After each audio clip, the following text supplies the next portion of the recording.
Good afternoon from the KUOW newsroom. This is Seattle Now. We have a bit of a shorter show today, so hope you can enjoy a bit of the sunny 9 p.m. sunset tonight. I'm your host, Paige Browning, with today's top stories. It's Tuesday, June 2nd. KUOW has learned that the Trump administration has removed an array of ocean observation stations from the waters off the Washington coast. Not plans to remove, has already removed.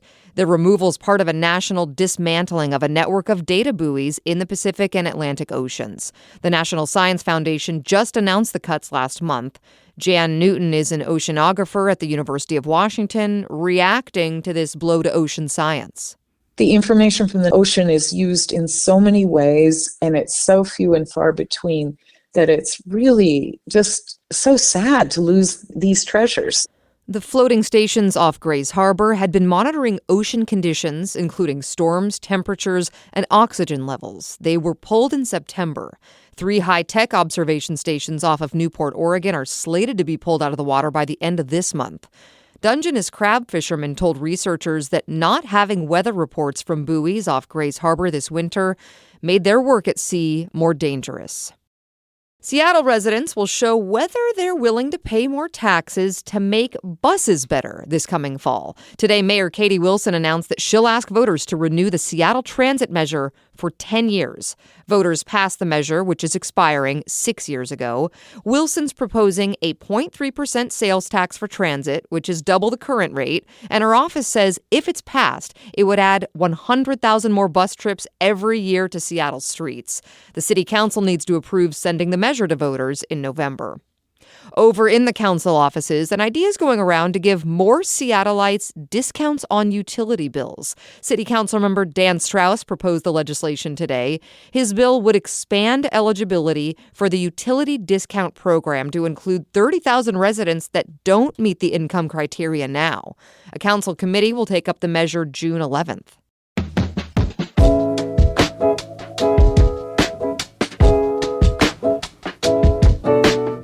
It is the hottest day of the year so far. I saw those temp readings. 82 in Seattle today, 87 in Carnation, 91 in Orting.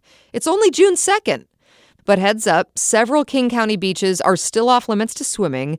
Jean Coulon Memorial Beach in Renton, Newcastle Beach in Bellevue, Houghton Beach in Kirkland, plus Seattle's Matthews and Pritchard Island beaches because of high bacteria levels. Yuck. Local philanthropist Melinda French Gates says she's joining the Seattle Kraken franchise as a minority investor.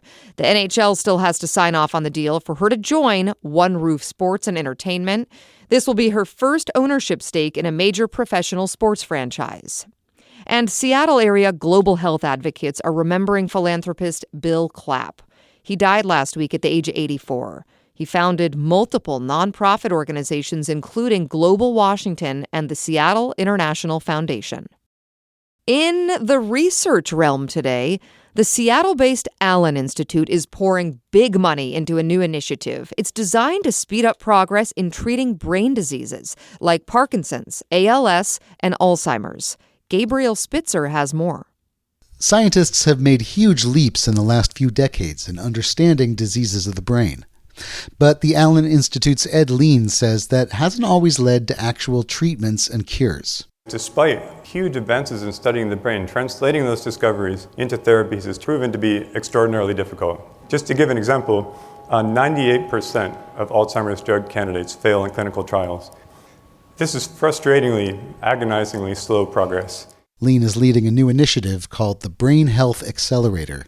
It aims to create resources for solving those hard problems and share them openly with other scientists. The project is built on $400 million from the Institute and some big Seattle area funders, including the Bezos family. Gabriel Spitzer, KUOW News. Finally today, a little something sweet to chew on. Northwest cherries are about to ship a day or two early. About 19 million boxes of sweet cherries have ripened up. Northwest Public Broadcasting's Anna King reports. Northwest cherries are already coming off trees. It'll be a good harvest as long as it doesn't rain. Close to picking time, warm rain can pool in the divot near the stem. That can split the fruit, rendering it worthless. Eric Patrick, the president of the Northwest Cherry Commission, says this year cherries will be sent to at least 20 different countries. Canada is our largest export country, and then we go into Mexico, but then we also go into Singapore, Taiwan, Thailand, Vietnam, China, Japan. Chilean, black pearl, and coral champagne cherries are among the varieties that ripen first. And soon, Patrick says, there will be Northwest cherries hitting local stores. I'm Anna King.